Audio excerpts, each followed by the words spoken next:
delay. When we're ready, we'll get underway. Carver. Gareth, first of all, what kind of game do you think it's going to be tomorrow? Do you think it's going to be cagey, or is it going to be two teams just going all out for the win? No, I think that both teams are tactically always well prepared, and both teams have a brilliant opportunity to get to a semi-final. So, for certain, I think both countries will be looking to try and win the game. How you approach that, it's 95 minutes or maybe a bit more, and you've got to get every part of that game right.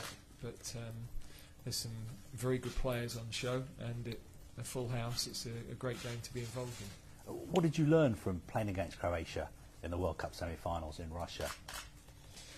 Well, we've obviously played them twice in the last few months, and we know their style of play. We know their preferences, the areas that they build up. We know areas that we think we can try to exploit. And it's two really evenly matched teams. Both games after 90 minutes have been draws.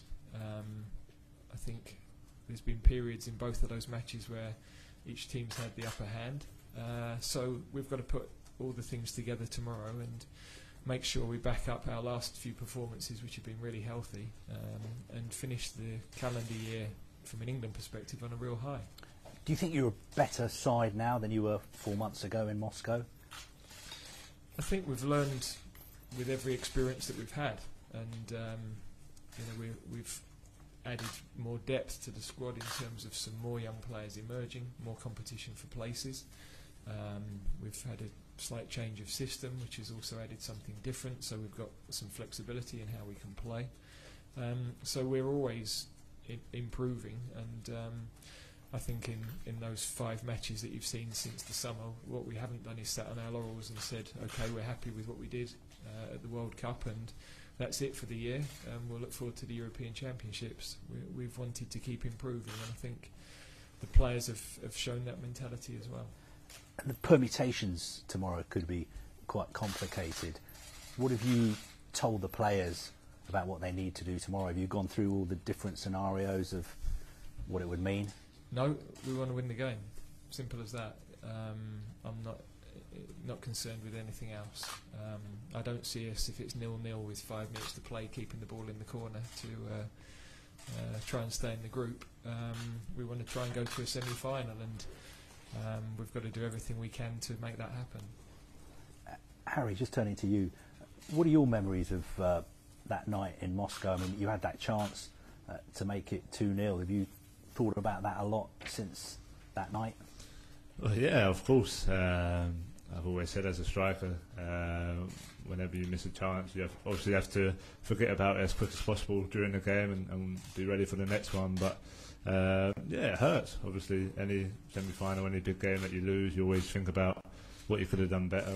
And there's not many bigger games than a World Cup semi-final. So yeah, of course, don't think about it as much anymore. But I'm just trying to focus on each game as they come along.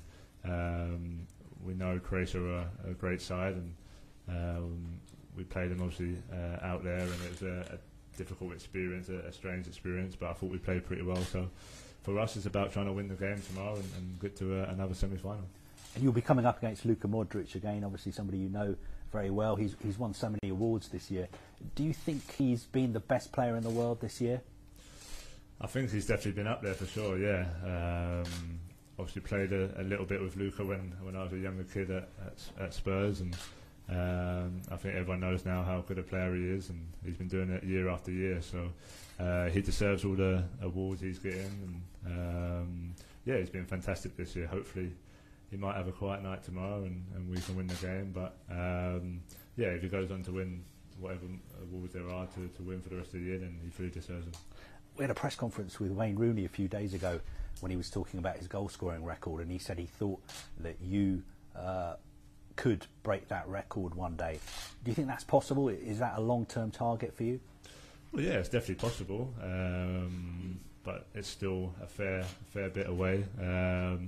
I don't like to kind of set my targets that far ahead in the future because a lot of things can happen. So yeah, we'll see over the next few years how many goals I've got and hopefully I'm still fit and healthy and still getting picked by the manager. And but it's definitely something that's achievable, but not something I'm thinking about too much right now. And Gareth, do you think you might have a slight advantage tomorrow just because Croatia played in such a tough game on Thursday night? I don't think it works that way. You know, in the summer they had extra time twice, and people were saying similar things. They're a team who have tremendous spirit and physical resilience. And similarly, we went to Spain last month, and we'd played in Croatia. Spain had a friendly in Wales where they'd rested a lot of the team, and that didn't play out that way either. So you have to, perform at your highest level and make sure that we're ready for the game and take care of our own performance. It's not about what advantage we may or may not have. It counts for nothing on the day if you don't perform. Does it make your job a tiny bit easier that even Rakitic is missing? Well, he's a top player with brilliant experience, but they also have very good replacements. Vlasic came on the other day. Kovacic was on the bench, so their midfield is very strong. We've got to play extremely well to try and create against them and play without the ball with really good detail and pressure to limit what they're capable of doing. Has it been even tougher to pick a side for tomorrow, considering how well some of the players played on Thursday night? Is it going to be difficult to leave some of them out tomorrow? Yeah, it's becoming increasingly difficult to pick a squad and increasingly difficult to pick a team, and that's a really good sign because we have competition for places. Some young players who've emerged since the summer, and even with missing Kieran Trippier, Harry Maguire from the squad from the summer in particular, young players have come through and done really well in those positions and in other positions. So the only way to avoid complacency and keep driving performances, I believe, is to have that competition. And the team that played the other night did exceptionally well given their lack of experience and the fact that we'd only had a couple of days to work together.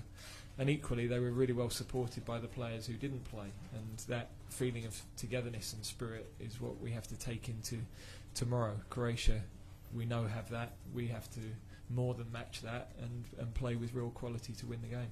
Last question for me, Gareth. Just injury-wise, is everyone fully fit? What's the latest on Joe Gomez and Luke Shaw?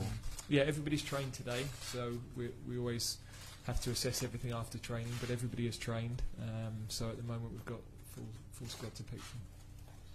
Gareth, it must be, in terms of physically assessing what team you have, a big advantage that you have been able to rotate your squad ahead of this game. I think, given the number of games our players have had and the short summer, it was important for us to be able to prioritise games from our perspective and make sure that loading-wise we had some players who'd missed some football or some players who were coming back from injuries that we wanted to manage through the game the other night. So,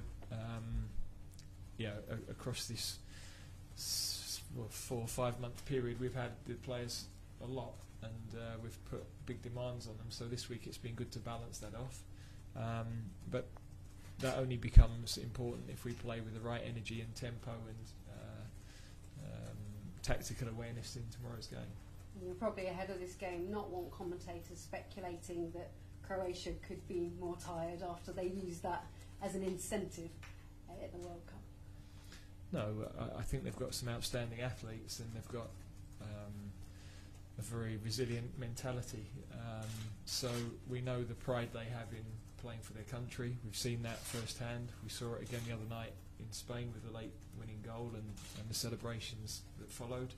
But we're also proud. We shouldn't lose the game because we're less proud of playing for our country, because that wouldn't be the case. So in the end, we have to play well, and we have to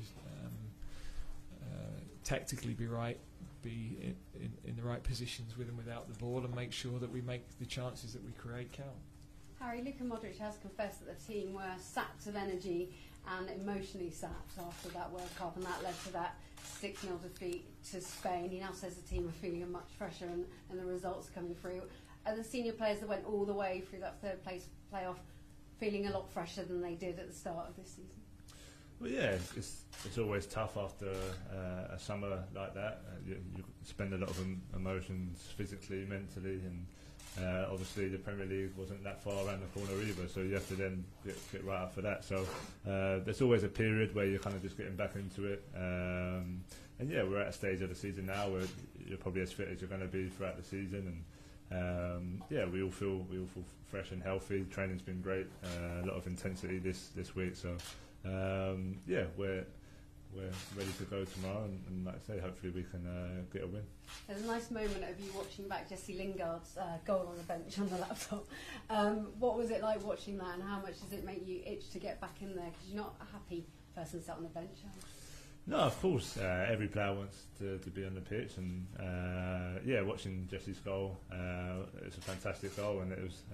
I've seen him do that before. We all see him do that, obviously, in the Panama game. So yeah, we've got some great players. It was kind of great to watch from the side and see a lot of youth, a lot of energy on the pitch, and people not afraid to take players on 1v1. So like Gareth touched on earlier, it's great competition for us, sitting on the bench, to know that there's players ready to take our place if we fall behind. So yeah, I'll be obviously itching to play tomorrow, and I'm looking forward to wearing the shirt again.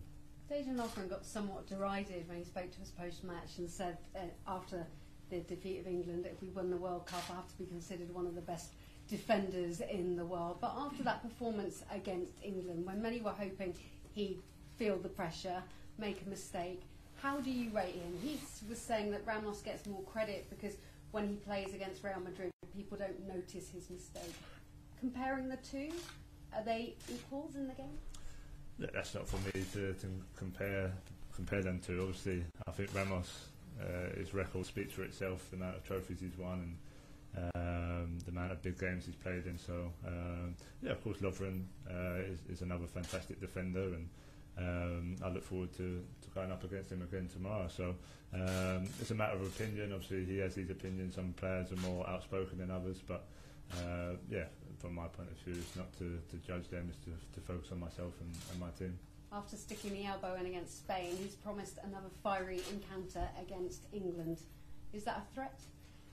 I don't think it's a threat. I just think they're going to want to win the game as much as we are. So like I touched on earlier, it's important that we don't kind of get caught up in anything surrounding the game. We're focusing on our job and what we need to do, and we know we're more than capable of winning the game if we get everything right. So it's down to us to go and do that.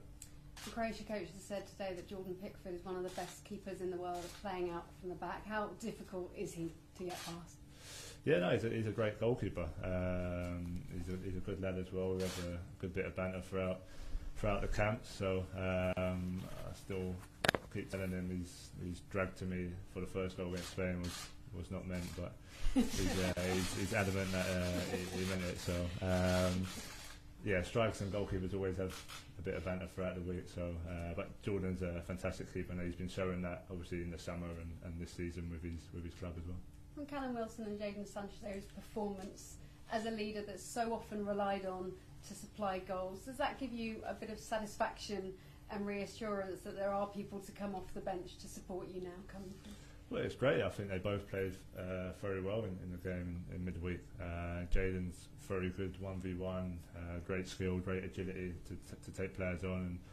And what impresses me most about him is his decision making for such a young age. So he's done great since he's been in the camp with us. And yeah, it was delighted for Callum as well. Obviously, as a striker, I always say you have a few chances in the game, and then he took probably the hardest one out of the lot. And I know what it's like to score in your England debut. It's a moment he'll never forget for the rest of his life. So it was great for him to come off and see a smile on his face, and for him to be happy with his performance.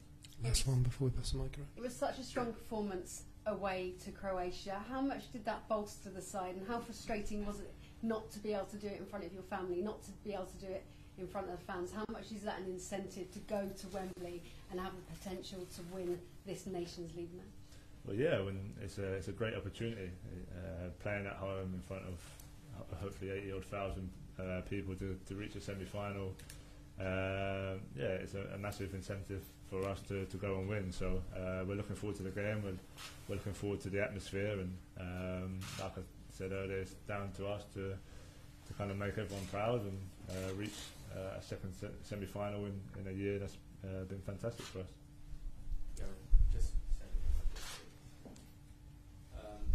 So 3 games against Croatia in 4 months. One the World Cup semi-final and tomorrow a decisive game in Nations League. Do you think it's fair to say that there is a positive rivalry between the two schools?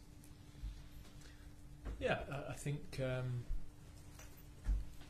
we've proved ourselves across the year to be 2 of the best teams in the world this year. So at the moment, Croatia have that advantage that they beat us in extra time in the semi-final.